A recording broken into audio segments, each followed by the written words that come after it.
Hoy Salah, qayerga ketyapsan?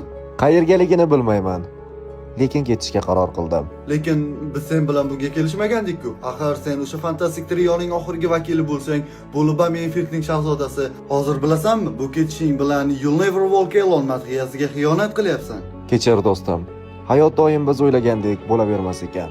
Ha do'stlar, Salah to'g'ri aytdi. Hayot doim biz o'ylagandek bo'lavermaydi. Biz umrimiz davomida rejalar tuzamiz, lekin baribir yakunda yaratganning aytgani bo'ladi. 2017-yil Romadan Salah kelganda hech kim Salahni bu darajada afsonaga aylanishini tasavvur ham qilmagandi. Ammo u nafaqat moslashdi, u tarix yozdi. 435 ta o'yin, 255 ta gol. Bu oddiy raqamlar emasdi. Qolaversa, u jamoa bilan 2 marta Premier Liga chempionligini, shuningdek UEFA Chempionlar Ligasi, Angliya Kubogi va Angliya Liga Kubogini qo'lga kiritdi. Ammo har bir buyuk hikoyaning kamchiliklari bo'ladi. So'nggi oylar oson o'tmadi. Dekabr oyi u bosh murabbiy Arne Slot bilan bir qancha munosabatlar buzilganligini ochiq aytdi. Hatto u o'zini keraksiz futbolchidek his qilganini ham yashira olmadi. Balki aynan shu hislar uning qarorini tezlashishiga sabab bo'lgandir, biz buni bilmaymiz. Shunga qaramay xayrlashuvda achchiqlikdan ko'ra minnatdorchilik ko'proq. Salah muxlislarga murojaat qilib shunday deydi: "Bu klub, bu shahar, insonlar mening hayotimning ajralmas qismiga aylangan.